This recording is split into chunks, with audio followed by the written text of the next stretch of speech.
Good afternoon, everyone. I'm Lisa Godley, filling in for Barbara Ham-Lee. Hampton Roads native Nate Parker is an actor, producer, writer, musical performer, and director. His film, The Birth of a Nation, made history at this year's Sundance Film Festival. Fox Searchlight Pictures paid $17.5 million for the distribution rights of the film, the most ever paid for a Sundance film production. Critics said Oscar, but the box office hasn't responded to the hype, and there are lots of theories why.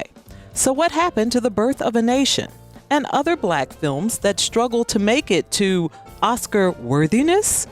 Black filmmakers and the road to the Oscars. It's next on Another View right after this news from NPR.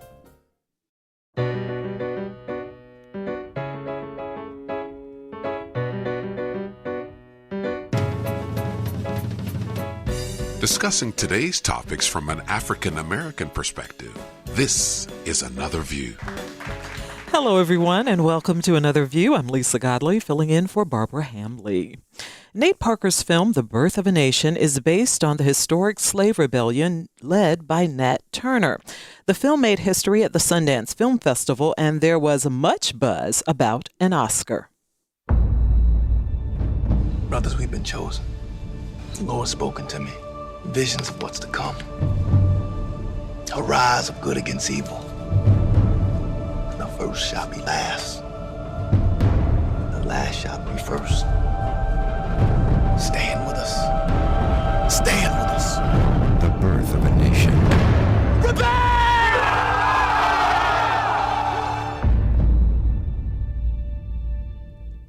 But Nate Parker has a history of his own.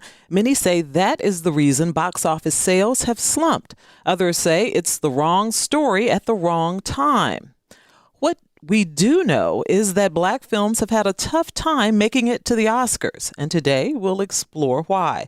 We've gathered some experts to help us. Please welcome to Another View filmmaker Monty Ross. Hello. Hi, Monty. Thank you for being here. You know, I was reading your bio. I knew you had worked with Spike Lee. I had no idea how much you had worked with Spike Lee. Thank you so much for being here. Not a problem. The director of the Division of Drama and the NSU Theater Company at Norfolk State University, Anthony Stockard. Anthony, thank you so much. Thanks for having me.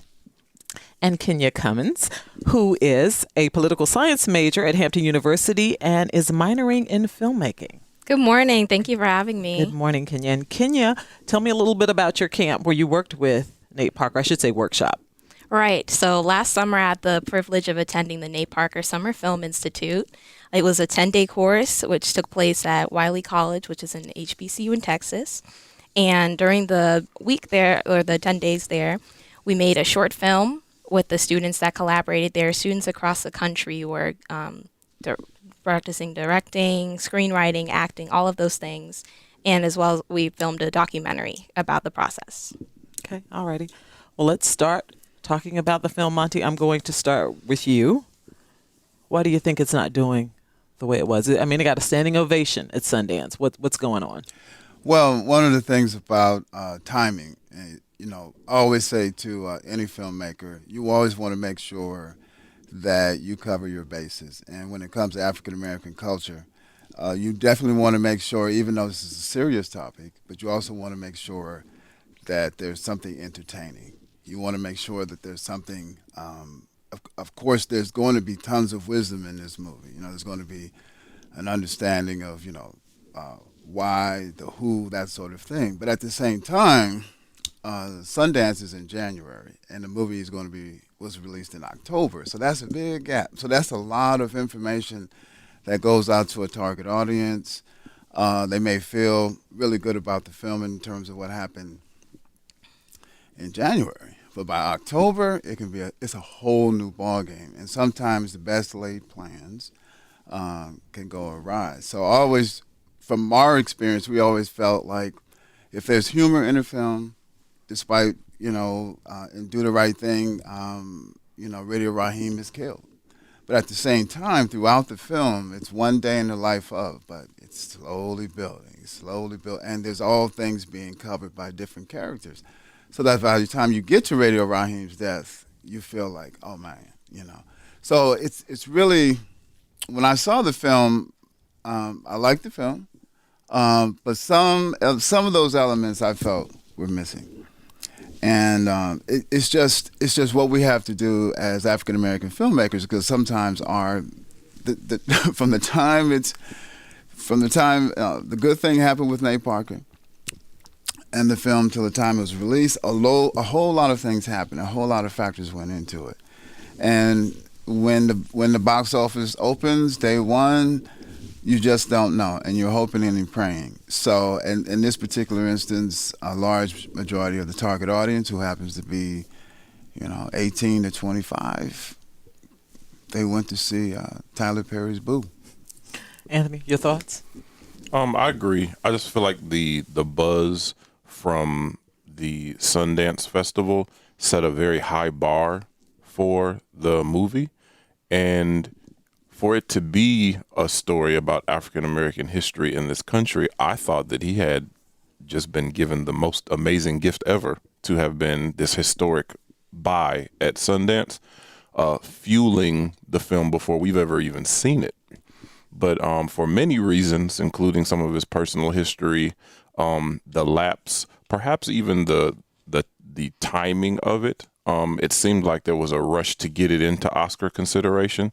But in terms of its best placement, in terms of the year, what's going on in audiences and what people want to do and want to see in the content of the movie, I think some of those things were in an issue. And I think that there is a huge, as Monty said, that demographic is a very young number.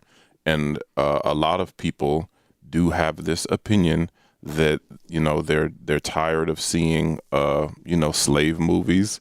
And despite the buzz that was attached to it, a lot of people that are not people of color also don't want to be reminded of history sometimes. So I think he got a double whammy in terms of content. Okay. Kenya? Well, I do think that it does have to do with timing as well. But I think the larger issue is the perception. And I do represent that demographic of millennials that it is quote unquote targeted for. And I think, as I've asked people on campus at Hampton University, what would you rather see? The Medea movie or the Kevin Hart movie or Birth of a Nation? And I was surprised by the number of people that were actually excited to and plan to attend Birth of a Nation. But I think that it does have to do with the perception of slave movies. And, would you rather leave the theater laughing and kind of uplifted, or the negative connotations with a lot of slavery movies is that you're going to leave feeling either discouraged, angry, all of these other feelings. And it's like, well, what do we do with those feelings? And I think what's great about Birth of a Nation and what the team around it, Nate and everybody else that is making the film and part of it, is that they have resources attached to the film where you can unpack those feelings. So you leave wanting to have the conversation, and there's a documentary that was made about the film. There's a book. We have each of the people that were at the Nate Parker Summer Film Institute, including myself, who have now the platform to speak on it. And so I think that it's the difference of how you'd like to, the experience that you'd like to have. Would you like to go see a comedy movie or a film that actually causes you to think on some of the deeper issues going on in our country? Well, one of the criticisms that the film has drawn is about the accuracy of the history. And what is the obligation as African American filmmakers to be historically accurate, or is it the idea to make sure that this sells at the box office? You have to tell a compelling story. And, well, I'll just put it bluntly. As a filmmaker, as a producer, you are going to have choices that you have to make to tell an engaging story. And largely what that is the facts as they have been reported. They are those facts. As they have been recorded throughout the years, they have been talked about, scholars, researchers, etc. There's folklore, there's legend, there's all of those things. But when you have the mantle, you have the film, you have the resources, you have the money, how do you make it an engaging story? And sometimes you need to alter, or you need to figure out what's the best approach to take. So that certain scenes that historians are going to say, oh, this isn't historically right, you know that argument is going to be there, but as a filmmaker, you have those choices because at the end of the day, to me, tell an engaging story. And sometimes I wouldn't say that you're bending the facts, but I say that you are approaching certain scenes or certain aspects about that history that need to move the story forward. Okay. Do you all feel the film should have been made in Southampton County? I have heard that argument also. I do. I'm not going to lie. I think that being homegrown here and having those type of resources, I remember they were doing the Rosa Parks story, and it was scheduled to be done in Canada. And at the last minute, producers shifted and moved to Montgomery in Alabama because it was just more authentic. And it was tremendous to help inform some of the final decision making because of the people who were available to offer things. I don't know the budget. I don't know the planning. I don't know what the restrictions were on getting permits or scheduling. I have no idea. But I think it would have been, especially since it's not so very developed in some of those areas where you could not have shot or filmed and still had your location accurate for the filming of it. So I don't know if it was a should have, but would have been nice to. Yeah. Right. I think it would have added. I think it would have added to the film, but I think largely the conversation about historical inaccuracy, all of the things that have come out following the premiere of the film have, whether it was controversy or the question of historical inaccuracy, I feel like have served to take away from the film and to take away the credibility of the film, to take away from the credibility of Nate as a person. And I think that a lot of it does stem from just this resistance against slave movies. But I think that those who have the negative perception of it should see it as less of a slave movie and more of a story of resistance, because I think that Birth of a Nation is very much different than most of the slave narrative films that we have. Okay. I saw the film. I enjoyed the film. I am a person that does not like a lot of blood and gore.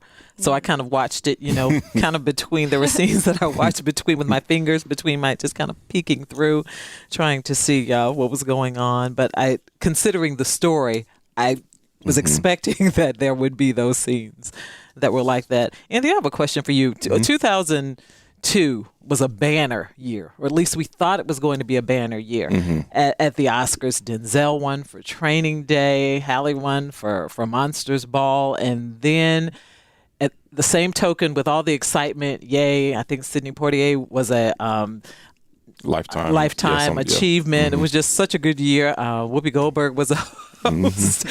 And then at the same time, there was this huge criticism because of all the movies that Denzel Washington had done and the movies that Halle Berry had done.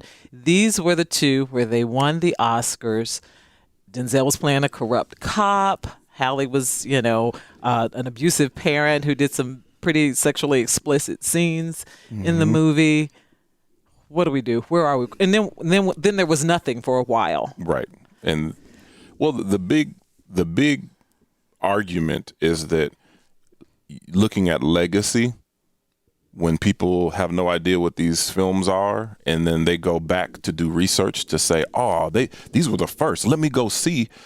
You're seeing stories that aren't necessarily as complimentary to our culture, and even more specifically to the collective works of those artists.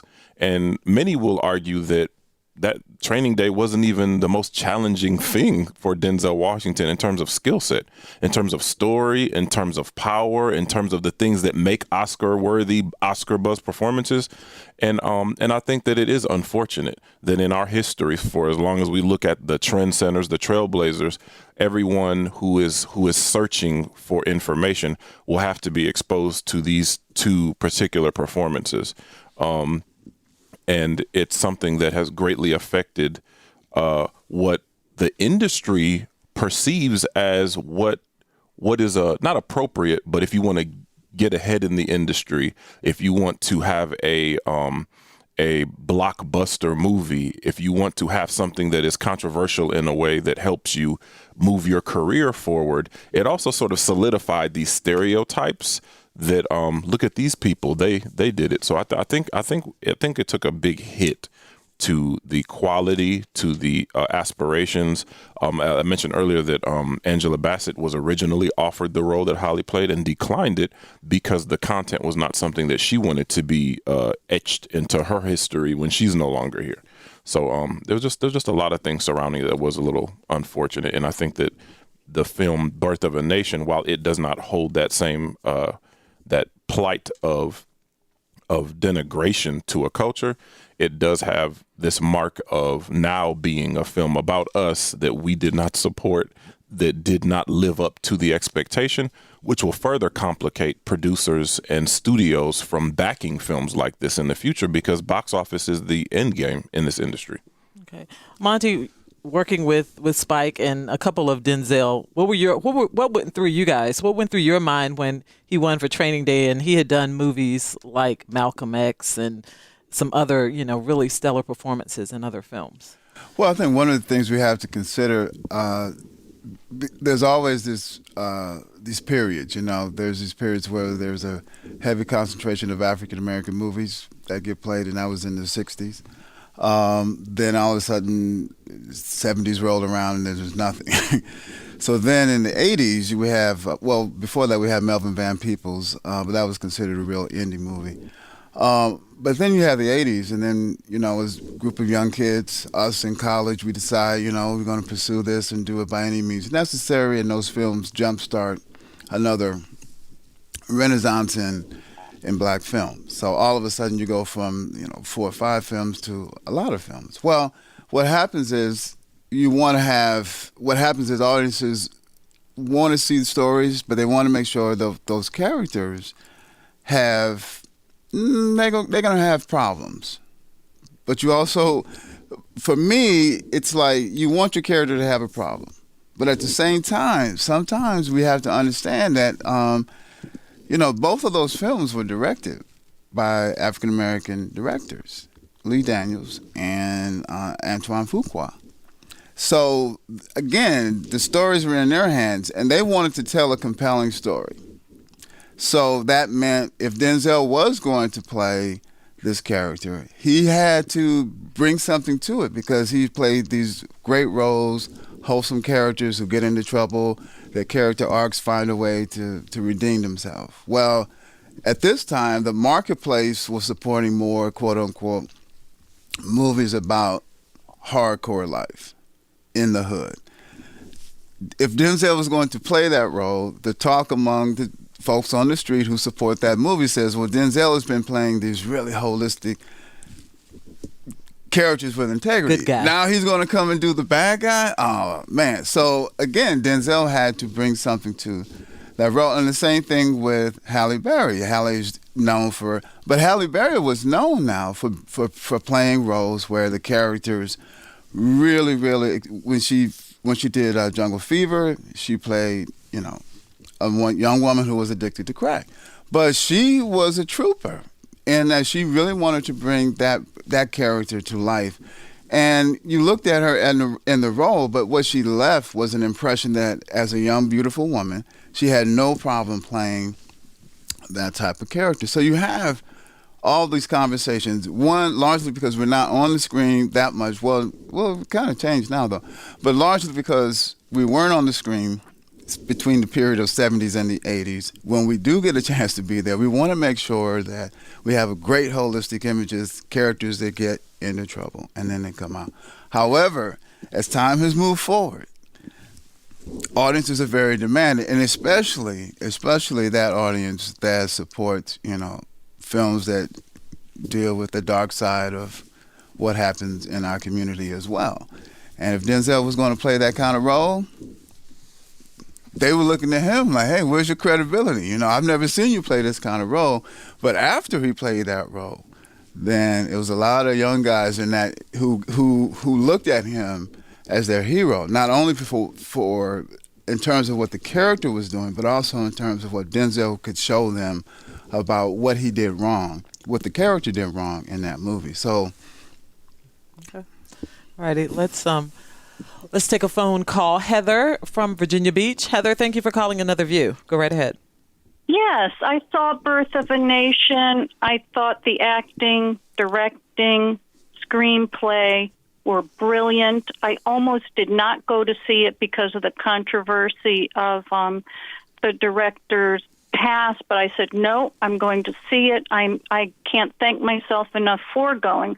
I am a Presbyterian minister, and I thought the theology, the use of the Bible, it is of our time for how slavery was justified using the Bible and classist white supremacy. William Faulkner saw this abuse. He wrote about it. Tilsey Endures and Nate Turner was used, and his theological and spiritual life was abused, and it's a very timely film. I think the use of how we follow our scriptures, how we treat one another, the sense of no social justice, and to keep another race down using a tool like that. So I think in any class, certainly at Norfolk State, ODU, religion and social justice classes, this film is essential. Okay, thank you. Thank you so much for calling, Heather. We appreciate that. Okay, I have a question. I'm going to go to you, Kenya, and I want to know what is your favorite film, African-American film, and why, as a millennial? Wow. Favorite African-American film? I'd have to say The Great Debaters. If I could kind of share a story, it connects to my time at the Film Institute and even Birth of a Nation. When I was about 10, during Black History Month, my family likes to watch historically like Black films and have conversations. I remember watching it and seeing Nate and his portrayal of his character directly had just grabbed my attention, and I said to myself, I don't know who he is, but I feel like he's going to go on in this industry. He's going to be a big name someday. I feel like he's a powerful person, not only as an actor. And I remember coming across the application for the Film Institute and just seeing it and then seeing him and connecting the two and remembering watching The Great Debaters and how convicted I felt after seeing that I had a duty as a young Black woman in America to stand for something and to stand on the shoulder of the progress that my ancestors have made in this country. I just started jumping up and down in my kitchen. I was like, I don't know how this is going to happen, but I'm going to do this. I'm going to go and I'm going to learn this craft of filmmaking and make a difference. And it just all came together. So I definitely say The Great Debaters. That was the beginning of me feeling very convicted in my purpose. Okay. All right. I'm going to ask you two both your favorite films and why. I know it's going to be tough for you, Monty, but I'm going to ask you in just a second. You are listening to Another View. If you're just joining us, we're talking about Black filmmakers and the challenges of having their films considered as Oscar-worthy with filmmaker Monty Ross, Anthony Stockard, director of the Division of Drama and the NSU Theater Company, and student filmmaker from Hampton University, Kenya Cummins. If you'd like to join the conversation, give us a call at 440-2665 or 1-800-940-2240. Anthony, your favorite movie and why? I've tried to, go through my brain here, and it is really hard. But if I had to nail something, ironically, it would be another project Denzel was attached to. It would be his directorial debut, Antoine Fisher. I thought that it was a wonderful story. It kind of hits home for me personally in a couple of ways. I was introduced to Viola Davis and her work as his mother. And then, the story was just compelling. And watching an actor at the top of his game be given the opportunity to find a way to tell the story, much like Nate Parker, I wouldn't say top of his game with achievements, but definitely Denzel Washington, I was fascinated. And the fact that he was inside of the film at the same time. There are so many things about that on a production level, on a cinematic level, on an achievement level, on a compelling and very dramatic and accomplished work. I've always loved that film. I felt like that gave me personally my own mark of not giving limitation to possibility and being moved by the film that I saw. Okay. Monty? Oh, it's hard. I don't have a favorite film per se. What I do is I have tons of movies. I have tons of movies, and I watch movies for various reasons. If I had to say a period, though, I had to say in the 70s. I like the fact that in the 70s, what came termed as the black exploitation movie. What I liked about it was self-empowerment. I thought that Jim Brown, Fred Hammond Williamson, Pam Grier, and others really forged a way to make a movie with little or no money and to do it on time, on budget, and still present a theatrical production, which is something that a lot of young folks won't get the opportunity to have today. But at the same time, it was those types of movies, whether it was, and I have to look at it between me and my sister, because we had an ongoing debate. She's older than I, but we would go and watch Superfly, and then we go watch Bruce Lee movies. So we love that period, and so it could be Hell Up in Harlem, it could be Across 110th Street, it could be Sounder, it could be Claudine. It was just that period. So it's hard for me to say film, but I would just say that period represents the time when I felt like, as a kid, looking at a big screen and seeing an audience full of young folks like myself actually feel like, wow, finally, we can have our own little private movie right here and discuss the issues that are going on and really fall in love with movies. And then when Lady Sings the Blues came out, it was over. It was like, you could be a young guy and be like, oh, wow, that's how you, okay, wow, that's how you can talk to a young lady like that and show respect and love and, so it was, I would have to say for me, it's that time that period, that era of the 70s, yeah. Okay. Let's take another call. Alex is on the line from Portsmouth. Alex, thank you for calling Another View. Hello, thank you for taking my call. You're welcome. I just want to give kudos to the gentleman who defended Denzel Washington's Oscar win. I'm a screenwriter here in Portsmouth, and my friend had a lot of flack about him when they made the argument, why that one? He could have won for John Q or anything else. But like he said before that, he did do a lot of redemptive roles. And Training Day, he's a cop, so you expected him to be good, and then boom, he's really shady and just not what you expect from Denzel. So I was actually, happy about his win. Of course, everyone thought at that time that Russell Crowe was going to win for his performance in A Beautiful Mind, mm-hmm. and that kind of overshadowed things at a point. But thank you for defending that. And same thing with Halle. Thank you for that defense, and thank you for taking my call. All righty. Speaking of Denzel, he has a new movie coming out this holiday season, Fences, and let's take a listen to that clip and talk a little bit about that on the other side. Hey, Pop. Can I ask you a question? How come you ain't never liked me? Like you? What law is there say I got to like you? None. All right, then. Don't you eat every day? Answer me when I talk to you. Don't you eat every day? Yeah. As long as you in my house, you put a sir on the end of it when you talk to me. Yes, sir. You eat every day. Yes, sir. Got a roof over your head. Yes, sir. Got clothes on your back. Yes, sir. Why you think that is? Because of you. Hell, I know it's because of me. But why do you think that is? Because you like me? Like you. I go out of here every morning. I bust my butt because I like you. You're about the biggest fool I ever saw.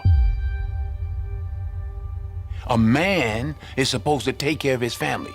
You live in my house, fill your belly with my food, put your behind on my bed because you're my son. It's my duty to take care of you. I owe a responsibility to you. I ain't got to like you. Now, I don't give you everything I got to give you. I give you your life. Me and your mama worked that out between us, and liking your black ass wasn't part of the bargain. Now, don't you go through life worrying about whether somebody like you or not. You best be making sure that they're doing right by you. You understand what I'm saying? Everything that boy do, he do for you. It's not easy for me to admit that I've been standing in the same place for 18 years. Well, I've been standing with you.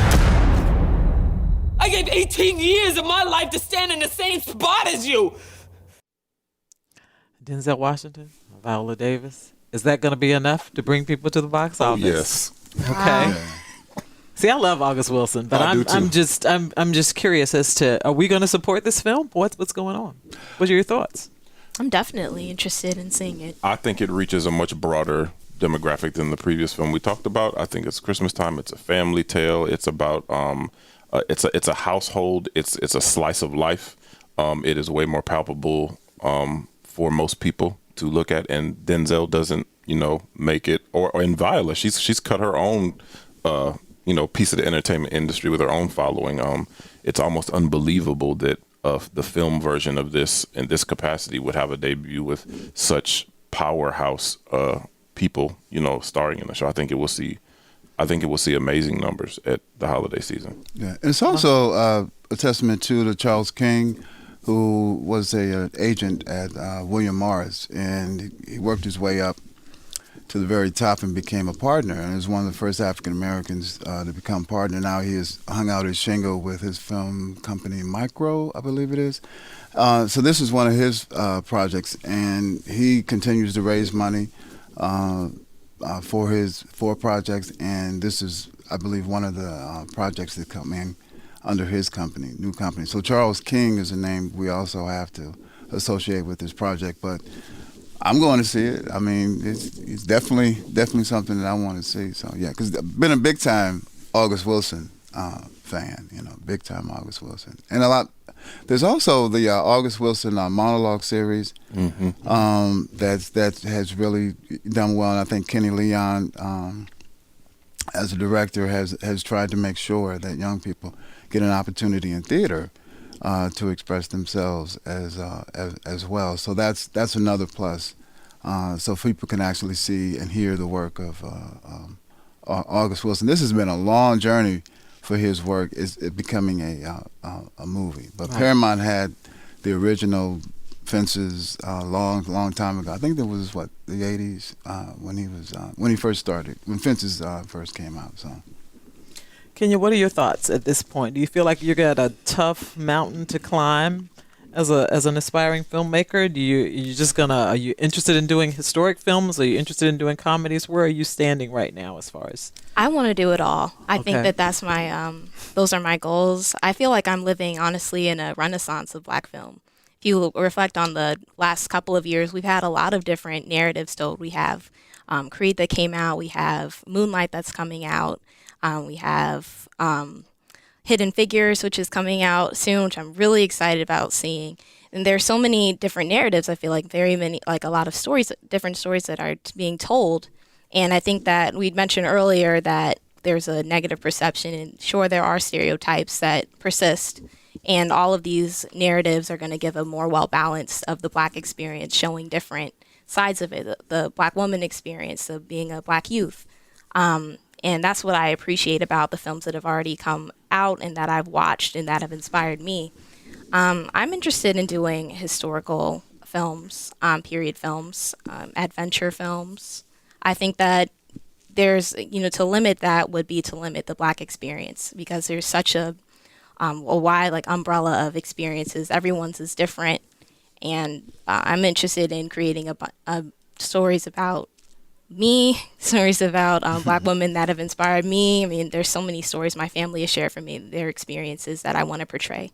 Yeah, there's a lot of history right here in Hampton Roads. I love the Contraband story. I just love the Contraband story. I love the story about the Maroons that lived in the Dismal Swamp that nobody knew was there, and the slaves that took on that whole. We have so much history right here in our Hampton Roads area of stories that could be developed in terms of historic stories. But what's our biggest hurdle? Is it money? Is it getting the big companies to buy into our stories? Where's the hurdle? I'm going to ask each of you. I really don't think so, just because. You don't think there's a hurdle? I think that movies like 12 Years a Slave definitely, their successful premiere at Sundance is kind of what opened a door in a way for Birth of a Nation. Because now the companies are seeing, okay, these films are successful, they're going to draw large audiences. So we're breaking down that door already. So I think that we have made progress in that area. So I think that there's not as much of an issue with funding as there is crowds going out to see it, as we've seen with Birth of a Nation, expecting a huge turnout. But I'd like to also add that people's perception of how well the film did, it has done well. And those that compare it to maybe a blockbuster film like Transformers, it's not going to make Transformers money, but it definitely, I know for a fact that it made back the money that was used to make the film.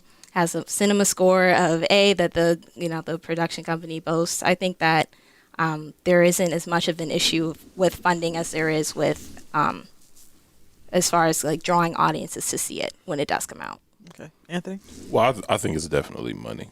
I mean, it's a business. It is an industry. It is a corporation. And at the end of the day, backing and money from studios comes from things that they think are going to be bankable, or they are funded at the level in which they hope to make a return back on their investment. And the Birth of a Nation is a prime example. Nobody gave him money to do that. He went out, collected, and begged, barter, and stole to make it himself because he could not get a studio to do it. It was entered into Sundance, and then it was this big shock. That's why it happened. Like, first of all, who had the resources to tell this type of story at this scale? Who gave you approval, quote unquote, in this industry to give you permission? Because he went through all the studios. I asked him about this personally. Like, I talked to him, and he was like, he approached studios first, and they all said no to him. And it was after he got all the no's that he's like, you know what? I'm going to go do it myself. He stopped his acting career. He took his own resources, pulled things together.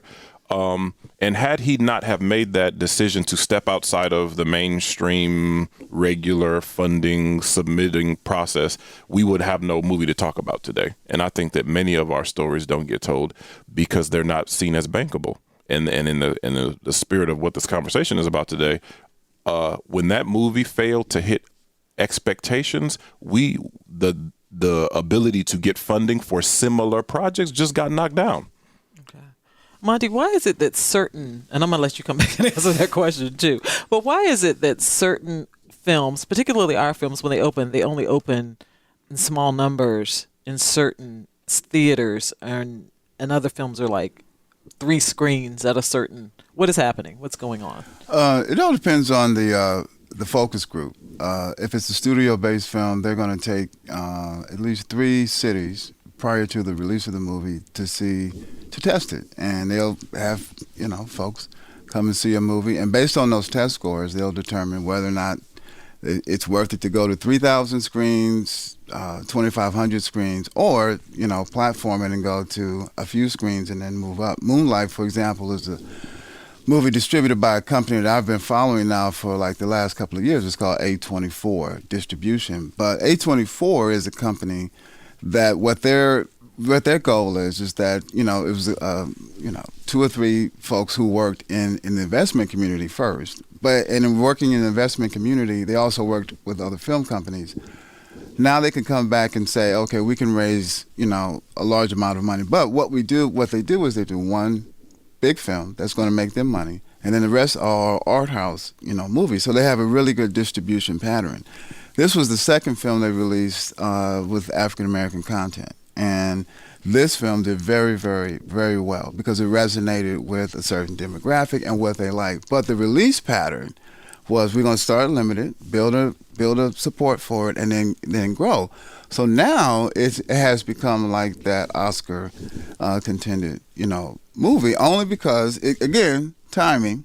But we also can't rule out Birth of a Nation as far as the awards go, because we also have to look at the fact that, it is going to be nominated for awards. Cinematically, that film is going to be nominated for an award. The script is probably going to be nominated. It is going to find its way into the nomination process. Okay. But strategy... You heard it here first folks. but strategy is really key. We talk about money, we talk about financing. And having been in the business now almost 30 years, the key thing is find your resources and find really credible resources, right? Make the best movie you can. But also understand marketing and promotion. Spike was a consumer marketing and promotion even in college. All 4 years of college, Spike sold T-shirts. So selling T-shirts and branding yourself to him was nothing new. So when we did movies, I mean, the opening day, we did not just allow the studio's marketing promotion to be the only thing. No, we were out in the public. We were at each screening. I mean, in New York, if there were 20 movies, 20 theaters showing that movie, we were at each one. We were signing autographs. Spike was signing autographs, signing T-shirts and things. Because you have to build your universe. You have to let people know that, hey, you really stand for this. It's just, Ice Cube and when they did their movies, Friday, whatever. So we borrow from hip hop. So a lot of times, what I hate about every year, we don't have case studies. We don't take the whole year and document what happened so that we can pass this on to young filmmakers. Because, learn how to put the camera, learn how to get the angles, learn how to work with the actors, okay? Learn how to do post-production. But you also have to learn the business aspect of this. You have to learn strategies. You have to learn how to go to Box Office Mojo, break down Box Office Mojo, and begin to understand why there's 6 major film companies that are out there every weekend, right? But there's also other smaller distributors that are out there that are independent of the big 6. So what are they doing? So if you're not studying those distribution patterns, you're not going to have an understanding of how to take a small film, because not all films are made equal. Some films are going to have no stars. Some are going to have stars. Believe me, Hollywood right now is taking a big hit because audiences don't go to movies as much as they used to go to movies. I know. I have a 14-year-old. You have, 17 and 19. Right. They're like a movie. That's the last thing on the list. My son only goes to the movies because, that's something that I like. My point is there are other aspects of the business that we, as African-American filmmakers and as our own industry, what we really need to begin to target is our case studies of year by year so we can document not only on the creative side, okay, but also on the business side, the strategies that work with smaller films that were very similar to ours, so that when we go into the boardrooms or when we talk to private investors, we have a really strategic plan that has worked over the years. That type of, my type of conversation is very boring to a lot of people. But I'm that kind of, nerd person because that was the responsibility given to me working with Spike. Monty, you got to handle the business. And he'd leave the office.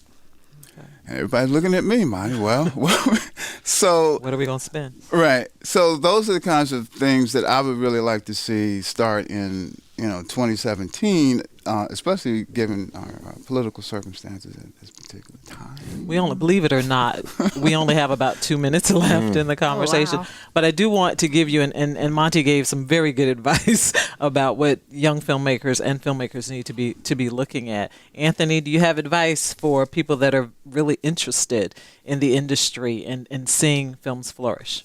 Your thoughts? Very similar. Don't get caught up in the glory of it. It is a career. I mean, it is a career. It takes a lot of work. It takes a lot of persistence, diligence, sacrifice, and things of that nature. And knowing the industry you're entering into is very important. In education, I meet a lot of young people who are passionate about their dream, but once the peripheral realities are exposed to achieving it, sometimes it's daunting to them how much goes into this, and that when you're doing television, film, theater, whatever it is, everybody has to operate as a business person. And I could not agree more with what Monty said. Actually, it's be prepared, be thoroughly prepared. Let your gift draw attention to you, but let your business savvy keep you in the room and keep you moving forward. Wonderful. Kenya, we have like 30 seconds left. Final thoughts? I'd just like to speak on my experience with Nate and with the Film Institute. I mean, it was very empowering for me, especially there were 21 out of 30 of us were females, and a lot of us were spoken word poets and powerful directors. We have several of us working on projects. And the larger point that I wanted to just speak on today is how much the film resonated with me, why I think that people should still support this. And I'd say, don't let all the things that are in the media distract you from the bigger picture here. This is a film about Black resistance. This is what I believe is an antidote to larger issues in our country. You know, we have people protesting the recent results of the election. We have all this energy. Let's channel it into mobilizing as a Black community. Let's channel it into making a positive difference. Thank you all very, very much for sharing today.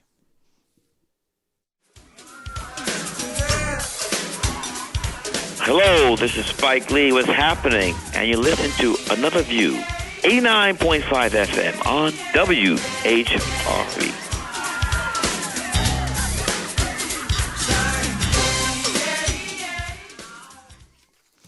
This week, we received the heartbreaking news that PBS NewsHour anchor Gwen Ifill died of cancer. Many of you know Gwen because you invited her into your home every weekday evening to deliver the day's news along with Judy Woodruff. Or you tuned in on Friday evenings for her political show, Washington Week. Earlier this week, Another View host, Barbara Hamley, and I were talking about Gwen. We had recently spoken to her at the NABJ convention. For us, the loss is very personal. Barbara knew Gwen as a colleague and friend for many years, and I knew her as a colleague and mentor. Barbara worked with Gwen in the 1980s in Baltimore, and they were both members of the local chapter of the National Association of Black Journalists. I met Gwen when I was attending a workshop for the PBS NewsHour's Student Reporting Lab designed for teachers and mentors in Washington, D.C. A few years later, I would sit down with Gwen and get to know her even better. And during her 2015 visit to the College of William and Mary, she was the college's Hunter B. Andrews Distinguished Fellow. As a tribute to Gwen, we'd like to replay that interview, which I believe is an up-close look at the woman who has been described as one of the most successful African-American female journalists of all time. More than 4 million viewers get their information from the PBS NewsHour each week, and one of the most trusted and respected names in journalism is there to deliver it. Hundreds of migrants drown crossing the Mediterranean.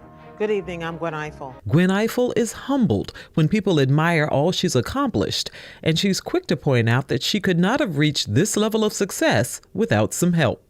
Carol Simpson, who was a weekend anchor at ABC, Esther Payne, who covered the White House, starting with Eisenhower at a time when nobody had ever seen a Black woman there. There are a whole lot of people who broke down doors that allowed me to walk through, and I didn't seem so strange or so odd anymore. I spent a lot of time wanting to be a journalist first, not wanting to be on TV, and I think that's an important part of it. I wanted to tell the story, I wanted to write the story, and to this day I tell students they've got to learn how to write before they learn how to talk. 30 years as a journalist have netted Gwen Ifill a lot of memories that she is thankful for and cherishes. The first time I was ever on the floor of a political convention, we were such junkies growing up about politics that I was just thrilled to be there for the balloon drop. First time I got to interview a sitting president of the United States, I was just thrilled. It was Bill Clinton, and Bill Clinton, I'd covered his campaign and gotten to know him as Governor Clinton, and the first time we walked into the Oval Office when he was president, we both looked at each other like, can you believe this? And I have a dear friend who is also a Black journalist, and she and I call them colored girl moments, where we look up and we say, I'm just a colored girl in America. Look where I am today. The daughter of immigrants from Panama, Gwen's father was an African Methodist Episcopal minister, but she says she wasn't just a preacher's kid.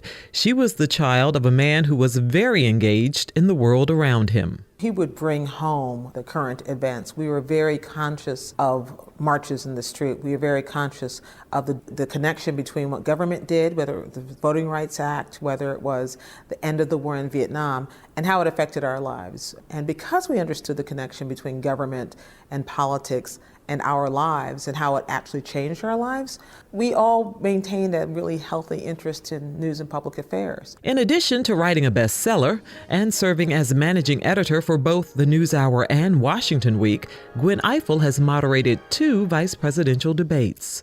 The second vice presidential debate I moderated was with Sarah Palin and Joe Biden. It's the one most people remember. It's the one Queen Latifah played me on Saturday Night Live. It was a weird moment. We would like to remind our audience that due to the historically low expectations for Governor Palin, were she simply to do an adequate job tonight and at no point cry, faint, run out of the building, or vomit. What most people don't know is that the night before I was flying to St. Louis for that debate, I had an accident at home, fell down and broke my ankle. They had to build an elevator to get me to the stage. They had to build a box underneath the desk for me to keep my leg propped up on. I couldn't take pain medication because I thought it would make me loopy during the debate. So I did it on adrenaline, and I still got through it. If you can do that, you can do almost anything. And in the end, my keenest memory is probably not, Sarah Palin saying, "Can I call you Joe?" which everybody else heard and I didn't. But it was that the two guys who got me on stage were football players named Buck and Tim, and they were very cute. Gwen says she always loved to write as far back as elementary school, but she had a hard time finishing anything. So she loved the idea of being a journalist and having deadlines. I wanted to be paid to be nosy, and I wanted someone to impose a deadline on me so I could tell the story. She admits that it was tough disciplining herself to write her book, The Breakthrough: Politics and Race in the Age of Obama. I asked everybody who had ever written a book, who I'd ever met, how did you do it? And the one person who gave me a piece of advice was Jim Lehrer, because he writes a book every year. And he said, you have to put your butt in the chair and write every day. And he was right. In the end, you have to ignore writer's block. Even if what you write is garbage later and you can throw it away, you sit down every day, morning, noon, night, whenever it works for you, and write whatever you're thinking. And then you're done. It seems simple, but it really can be hard. Friends would call and say, "You want to go to the movies?" And I'd go, "No, don't you know I'm writing?" I would just lost my mind. But I got it done. Gwen Ifill died on Monday. For a journalist of her magnitude, she was truly one of the most down-to-earth people I've ever met. She was a mentor to many and broke down barriers for so many more. She will truly be missed. If you'd like to know more about Gwen, her humor, her drive, her toughness, and of course her commitment to public television, be sure to tune in to tonight's Washington Week as they pay tribute to Gwen Ifill. Earlier this week, WHRO aired Black America Since MLK and Still I Rise. The program looks at the last 50 years of African American history, charting the remarkable progress that's been made and taking a hard look at the obstacles that remain. Earlier today, I spoke to the show's producer, Asako Gladstone, about the program and what she hopes viewers will glean from it. What I hope the viewers get out of the series is by looking at this recent history and understanding what really happened, we can correct some of our misconceptions, and that can give us a new way of understanding where we're headed. I think looking at the way things happened in the past 50 years is actually really inspiring, and even though it can be quite sobering to see how many setbacks there have been in terms of achieving racial equality, I think that there's also been some really heartening progress. And so looking at both of those things is a really good way to know how to go forward. Part 2 of Black America Since MLK and Still I Rise airs Tuesday, November 22nd at 8 p.m. on WHRO TV 15. Our theme music was composed and performed by Jay Sennett. Morgan Chase is our show producer. Thank you, Morgan, for filling in for me. Victor Bowen is our audio engineer, and Aisha Hack and Nicholas Thomas answered our phones. Another View takes a holiday next Friday, but be sure to check out The Science of Gratitude. It's a 1-hour program, and it will explore how feeling grateful may be the true key to health and happiness. And when we return on December 2nd, we'll look at the history and future of Norfolk's Basilica of St. Mary of the Immaculate Conception, also known as St. Mary's Catholic Church. Be safe and have a wonderful Thanksgiving, everyone. I'm Lisa Godley, and we'll see you next time on Another View.